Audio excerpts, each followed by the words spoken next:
Grüezi miteinander, ganz herzlich willkommen und einen wunderschönen guten Tag, meine sehr verehrten Damen und Herren, liebe Freunde aus nah und fern. Ich begrüße Sie zu dieser Sondersendung von Weltwoche Daily, die andere Sicht, unabhängig, kritisch, gut gelaunt und heute mit einem Spezialgast, der uns zugeschaltet ist aus den Vereinigten Staaten von Amerika. Es ist Professor Jeffrey Sachs, bei uns hier schon mehrmals im Programm und auch unseren Lesern bestens bekannt. Jeffrey Sachs, ein Ökonom, ein früherer Professor an der Columbia University und auch ein aktiver Teilnehmer am internationalen Geschehen. Ich freue mich sehr, dass er da ist und ich werde nun auf Englisch wechseln. Professor Sachs, dear Jeffrey, great to have you here. Thanks a lot for your time. Thank you. My first question, you had a great speech. It was really a milestone speech at the European Parliament concerning the Ukraine war and your personal experience in how it came all about. What was the response? What struck you? What were your observations regarding the reactions you got to your fantastic speech? Well, in the room, the reactions were very good. Of course, that's what we call sample selection bias. Who wanted to come hear me probably had some idea of what I was going to say. But the speech has resonated very widely around Europe. I've had a lot of positive reactions. Basically, I told the story of how the U.S. and its unipolar idea was the root cause of so many of the problems we have today, including the Ukraine war itself. And I also called on Europe to create a real foreign policy, not based on war, based on Europe's interests and its security, but not with the warmongering that was originally provoked by the United States. But now, even as Trump tries to find an exit ramp from this war, many European politicians continue the warmongering, which is really disappointing, although I think it will change. It's interesting. I mean, we had this meeting yesterday in Jeddah in Saudi Arabia, unfortunately not in Switzerland. We don't want to go into this now, but we had this agreement, the ceasefire.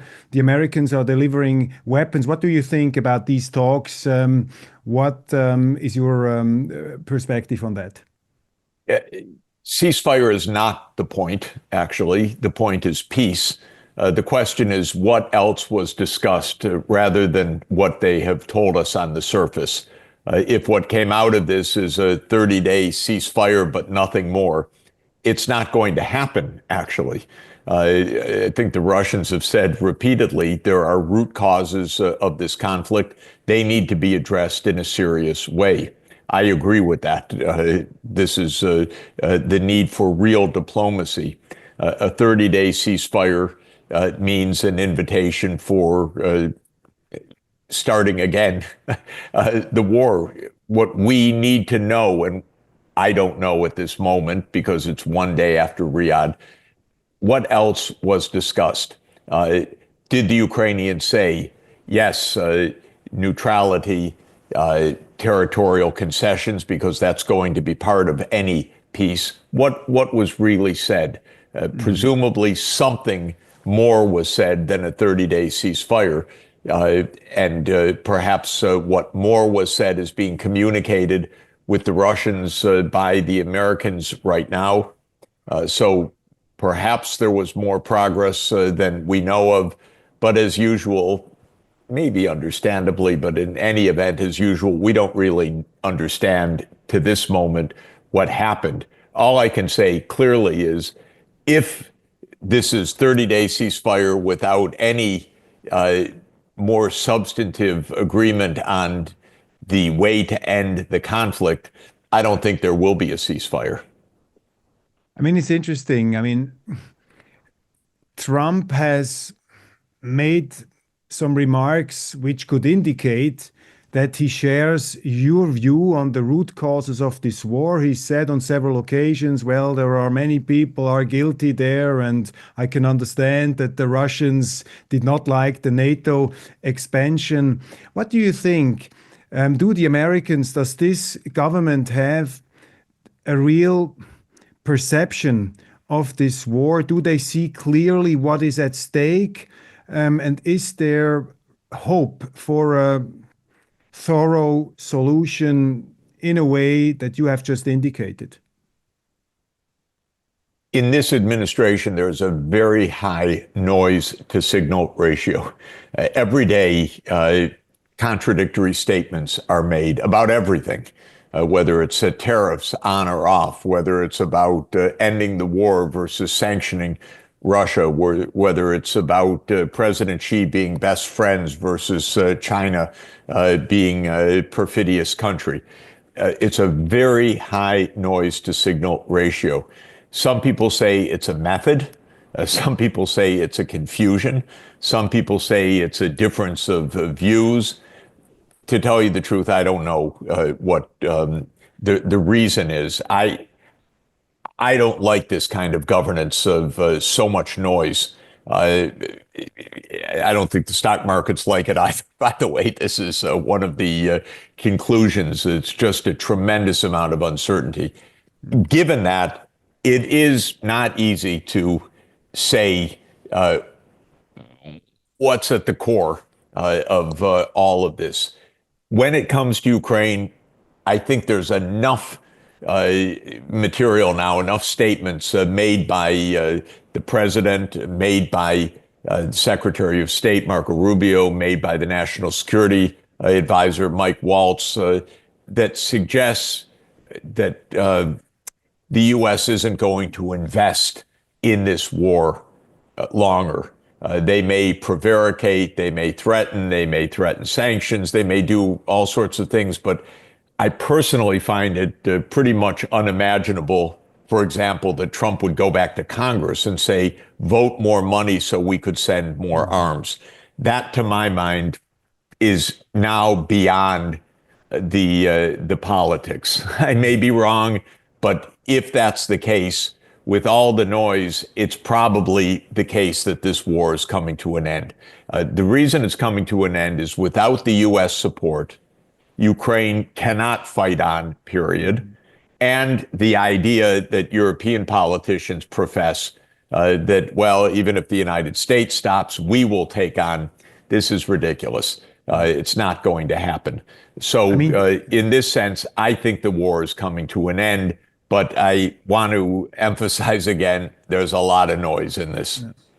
I mean, the deepest root cause of this war, it seems to me, is this great, if you want to call it, misunderstanding of the West towards Russia. I mean, after the victory in the Cold War, the Americans, the Europeans, they thought they shouldn't take seriously the Russian concerns anymore. They could expand more and more. They did things they would never accept in their own sphere of influence. So they didn't take the Russians seriously. And the Russians felt really threatened by this strategic expansion. And now the question is, has the American policy towards Russia really changed? Do you see the honest conviction on the side of this government, which praises itself as a total alternative to what we have seen before? Do you see the honest conviction that President Trump is really willing to find a solution to repair the broken relationship between the United States and the Russian Federation? I think the way you put it is absolutely right, but I'd put it in even broader terms. The United States leadership thinks a lot of itself and thinks a lot of the United States. This has been true even before the end of the Soviet Union in 1991. The U.S. has always viewed itself as an exceptional country, meaning that it has an exceptional role in the world. When one of our secretaries of state wrote the history of the early post-World War II period, Dean Acheson entitled his book, Present at the Creation. That's actually, to my mind, says a lot. That's the American view. During the Cold War period, clearly there was a bipolarity in the world because the Soviet Union was a very powerful country. when the Soviet Union ended by dissolving into its 15 separate states, the U.S. arrogance went into overdrive. The U.S. said, this is a unipolar world. We're the sole superpower. We're the indispensable country. One quotation after another about how absolutely remarkable the United States is and how the U.S. leads the world and how the U.S. creates the rules-based order, never defining what the rules are, because the rules-based order means whatever rule the United States says the rule is. So this arrogance is astounding. It misses a basic point that the U.S. is 4.1% of the world population, and the other 95.9% of the world population is not thrilled to be led by 4.1% of the world population. And so the unreality of all of this has been true from the beginning.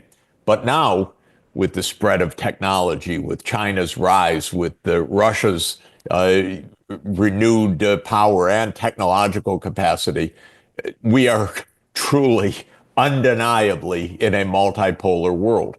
So the real question is, what is the U.S. security state view of that new reality?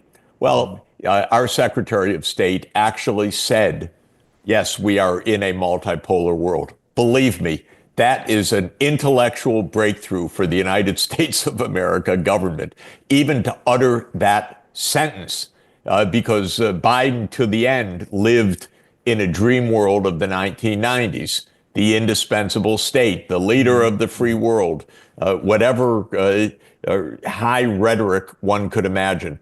At least that is diminished. The question is, what does it mean? Well, we're in very early days of this in a very noisy administration and a very, I think, confused one in many ways. No doubt the U.S. government, no doubt President Trump still greatly overestimates American power, by the way. Trump thinks, I close the U.S. market and the rest of the world is terrified.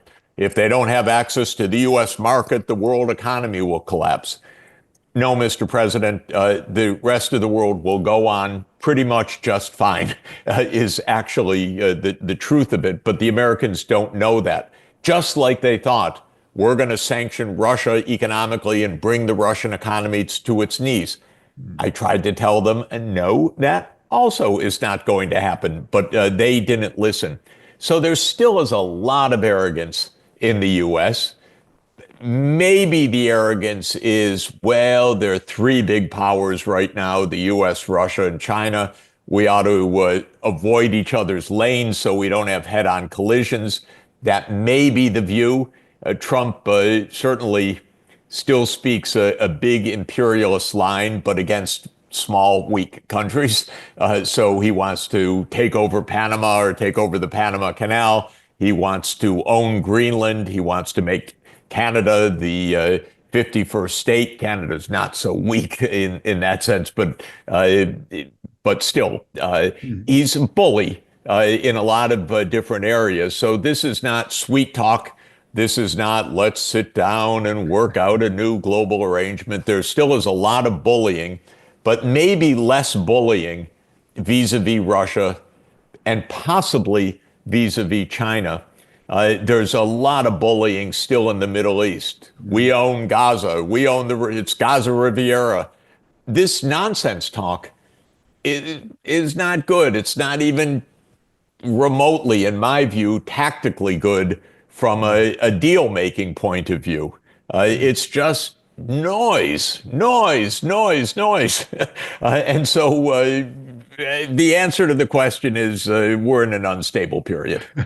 It's not clear to say whether it's enlightened bullying or just noisy bullying. Let's talk about the Russian president, Vladimir Putin. And the question is, how strong? Donald Trump likes to use the metaphor of cards. How strong are the cards? Yeah. Zelensky has no strong cards. How strong are the cards of President Trump vis-a-vis President Putin? I mean, can he now just put pressure and say, well, we are sanctioning you, and there is a rather tough timeline, it seems to be, which is not a good idea in diplomatic talks, to say, okay, you have to immediately come to the negotiating table. How strong is the American position, is Trump's position towards Putin at the moment? Can he force him to come to the negotiating table and accept this kind of a deal which we see now emerging?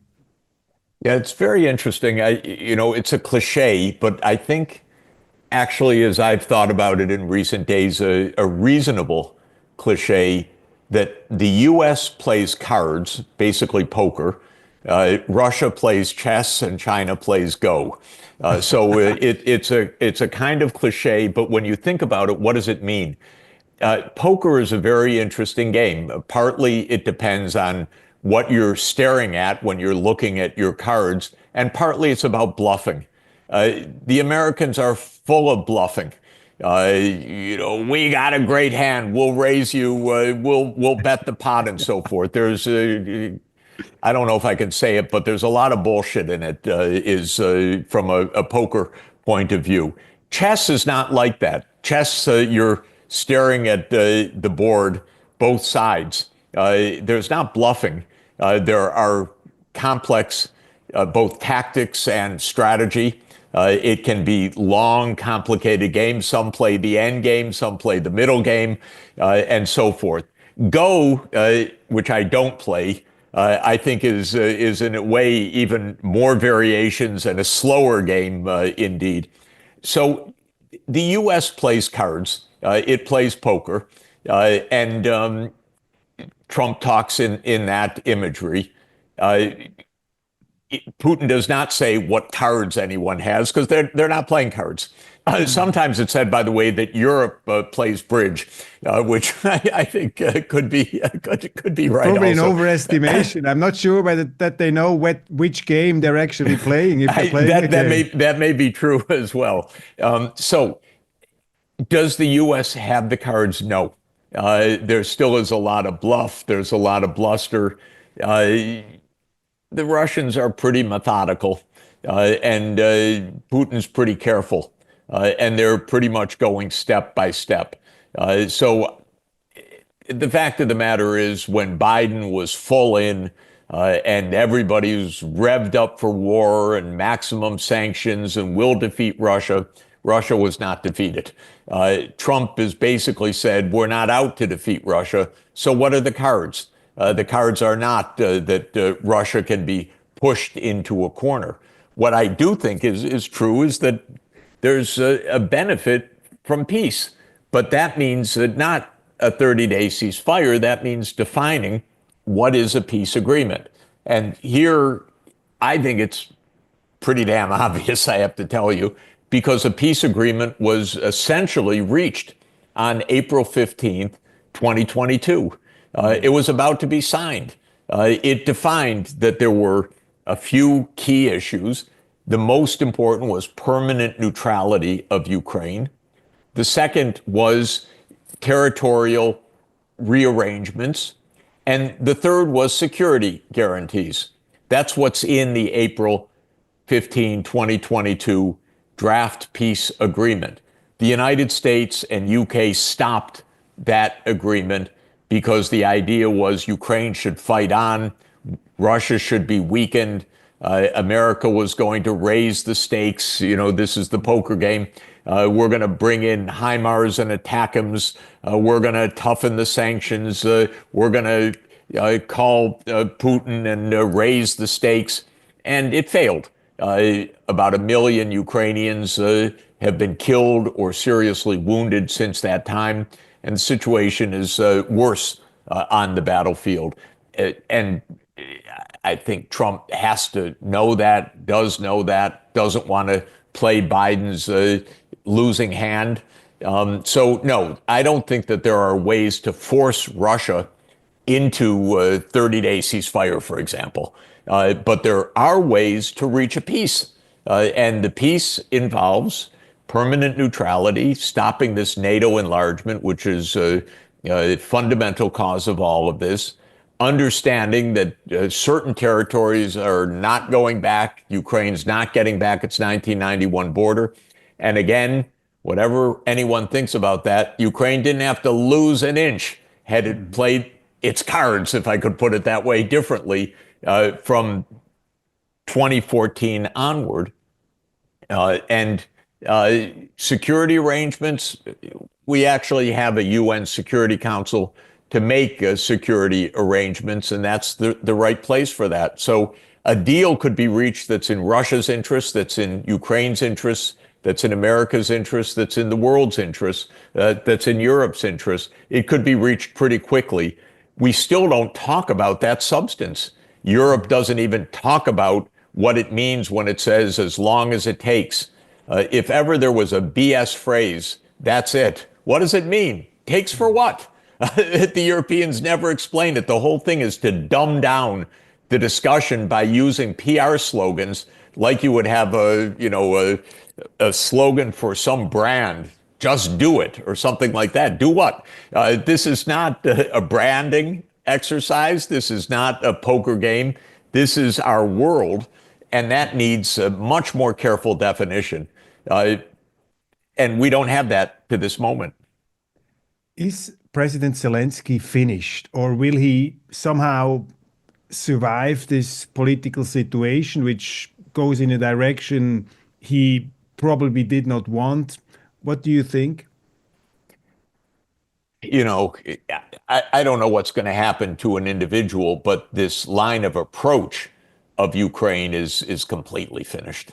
The idea that we're fighting to our 1991 borders, we're fighting for the Ukraine peace plan, we have the United States, we have the Western Alliance.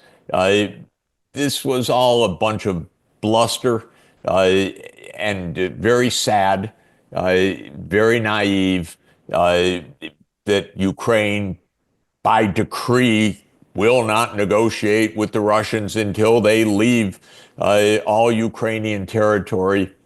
Again, it's pathetic, actually. It's sad. I tried to say this many times to the Ukrainians. They then said, no, you're an enemy, you're a Putin apologist, and so forth. I said, no, I'm trying to help save you, Ukraine, because what's going to happen, I kept telling them, is you will become the Afghanistan of Europe. And I'm sorry to say that my warnings were correct. And now the United States is doing what it did in Afghanistan. It made a complete disastrous mess and then left. And it's going to do the same thing. So I don't want to blame the Ukrainians, except that they listened to the United States. And for God's sake, don't listen that way, or listen, but don't believe every word that you hear. Kissinger told everybody very clearly decades ago to be a friend of, to be an enemy of the United States is dangerous. To be a friend of the United States is fatal. People should understand what Kissinger was talking about. What do you think about President Putin and his position? I always think about it, and I talk to a lot of people also very close to the Russian president. Some of them were totally opposed to his offensive into Ukraine. How does he emerge from this conflict? Is he diminished? Is he stronger now? Has he made a capital mistake? Should he have embarked on more diplomacy? Was the war inevitable? Where does Putin stand at the moment in your eyes? Well, let me say again, without getting into the question of individuals, the Russian Federation has said as a government, take us seriously since 1992. And the United States has repeatedly said, why should we take you seriously? You're a second-rate or third-rate power. You're a gas station with nuclear weapons. Whatever insult the United States wanted to throw. President Biden said in Warsaw in a speech in March 2022, that man cannot remain in power, speaking of his counterpart as the president of Russia. My God, presidents of the United States should not talk that way, period. That does not lead anywhere. Russia said, do not advance NATO to our borders. Russia said, do not leave the nuclear arms framework, as the United States unilaterally did on several occasions, but most importantly, leaving the anti-ballistic missile treaty in 2002 and leaving the intermediate nuclear force treaty in 2019. And in this sense, the Russian position will be sustained in the end. NATO will not enlarge. The U.S. will return to a nuclear arms framework. And in this sense, I think Russian security is strengthened. And also, Russia's position in the world is not isolation. Russia is absolutely on normal relations with the vast majority of the world. And Europe needs to get back to diplomacy with Russia as well. I mean, this is the next field we have to discuss, the European Union, which seems to me as a kind of epicenter of political insanity at the moment. I mean, we see whatever comes out of it, but we see some kind of silver lining of peace. At least they are talking to each other again. There is diplomacy, not only weapons between the United States and Russia and Ukraine. And there are probably some hopes that this could really, evolve into a peace. But in the European Union, this is my observation, they're running in the exact opposite direction. I mean, they seem now to lock themselves in their fantasies of confronting Russia, of confronting the United States. What is the matter, Jeffrey, with the European Union, this peace project, this Nobel Peace Prize winning institution, which is now on a warpath,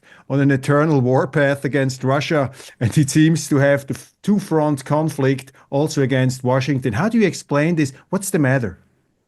Where is the Jean Monnet, the Schuman, the Jacques Delors, the Romano Prodi of today?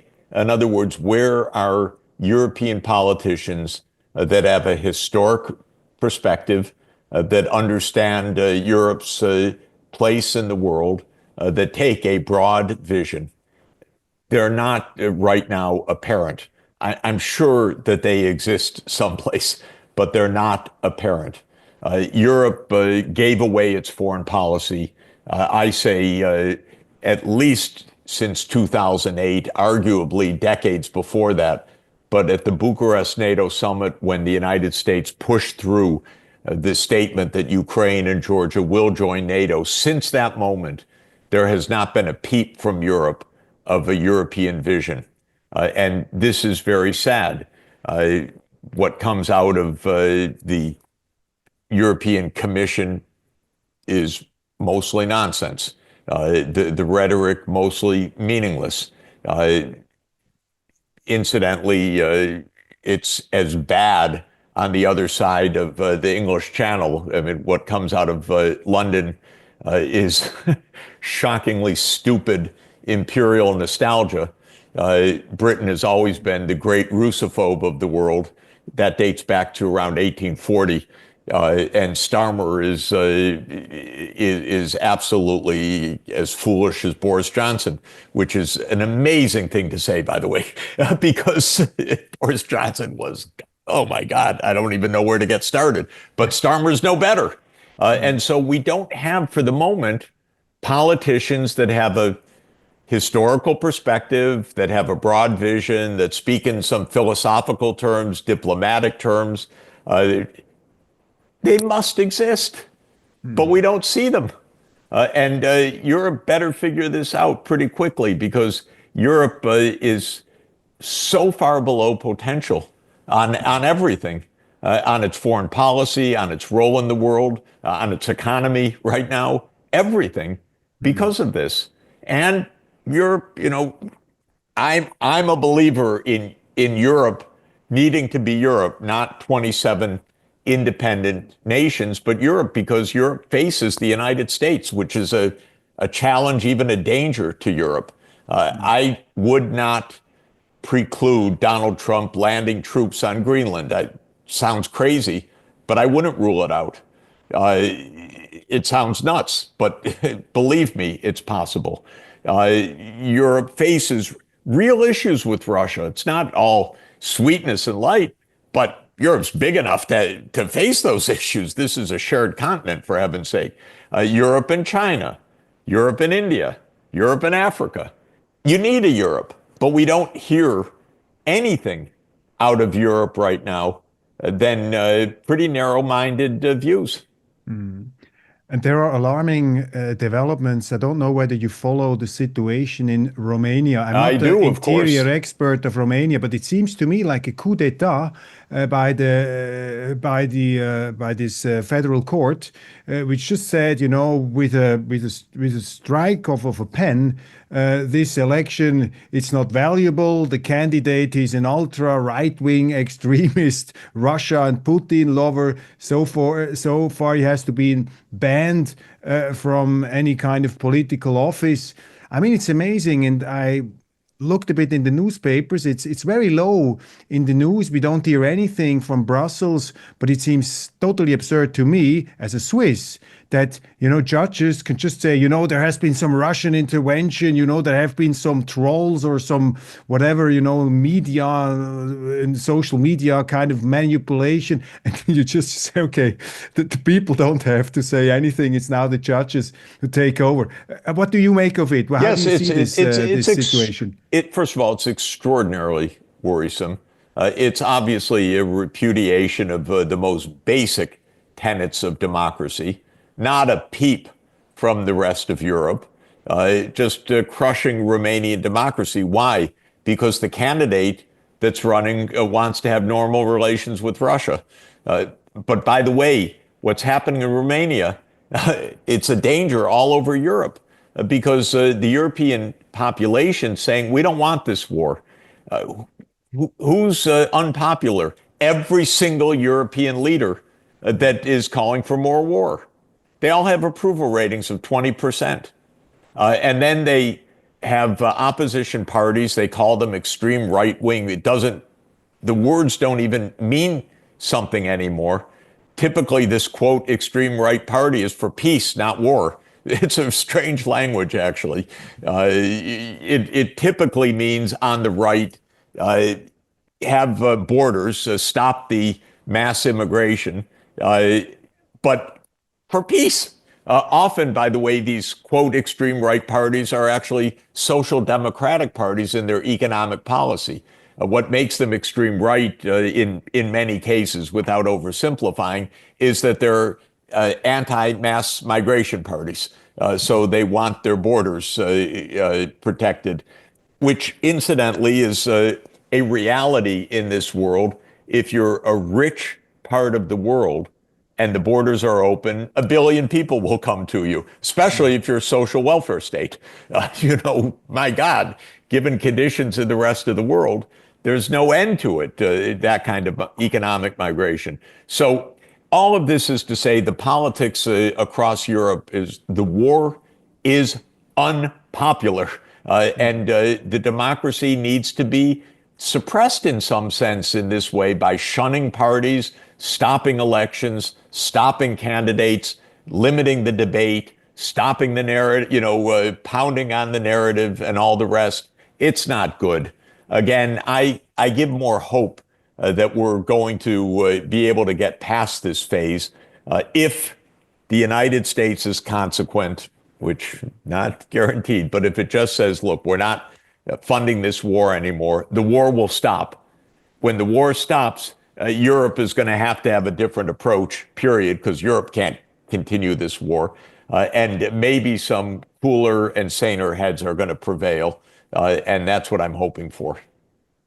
And we might enter a situation when the Americans have to force the Europeans and the Germans to peace once more, 80 years after the Second World War. I mean, we see it now in Germany. Yeah.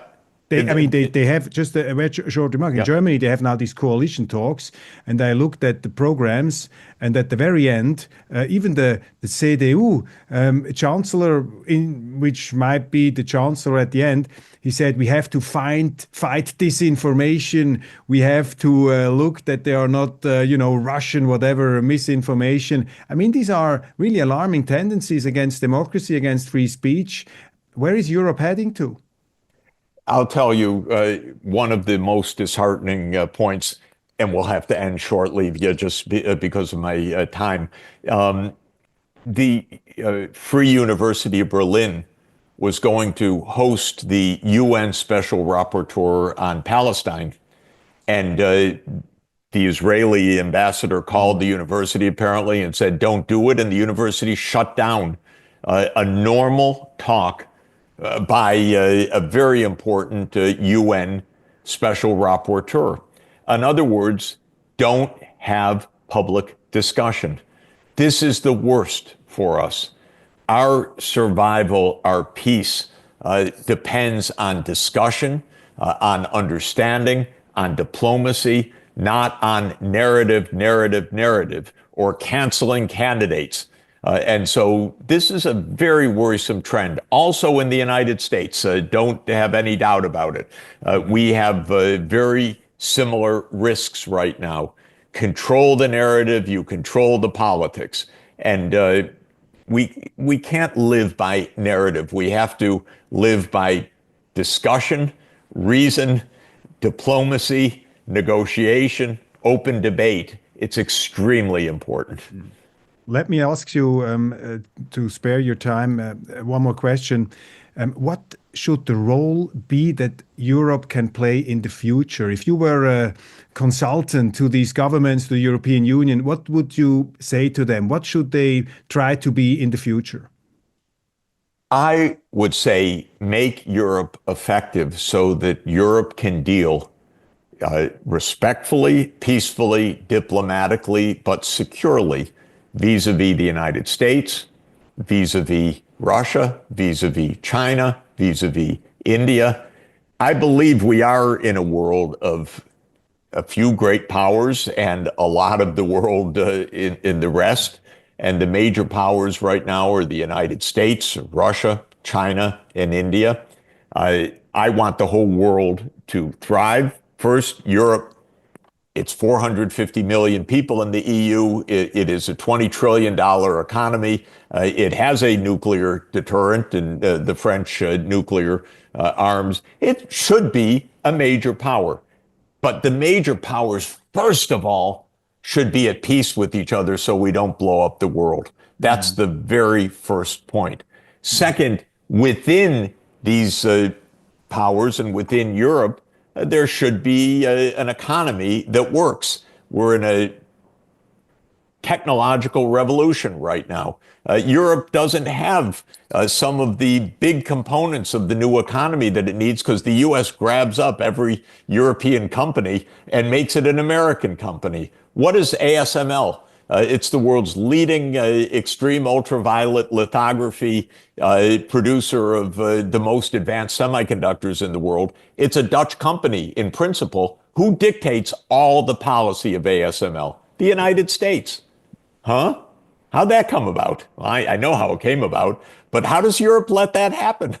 So I would like to see a Europe that can stand for peace, diplomacy, global development, prosperity, can work with other regions of the world effectively, and do so without war. That's what I would like. One final point we have to talk about this, since you're such a prominent economist, and there is a lot of concern in our media, our business observers, about these trade wars, about the tariffs. What do you say as an economist? How dangerous is this policy by the American government? What stands behind it? What does he want to achieve, the American president, with his tariffs against, whoever crosses his way? I'll tell you a secret. Complete confusion. Trump has the wrong idea, the wrong economic approach. He loves tariffs. This is ridiculous. This is only going to weaken the U.S. economy. what the rest of the world really needs to do, honestly, is okay, try to talk America to sense. But if America cannot be talked to sense, say, okay, that's your problem. You're wrecking your own economy, but the rest of us are going to go along and continue to have open trade. This is really what the rest of the world needs to do. Well, Jeffrey, thank you very much, Professor Sachs. Great to talk to you. I hope we can repeat this. It's Absolutely. so interesting what's happening, and all the best to you. We'll be in touch. Continue the fantastic work. Thank you so much. Great to be with you.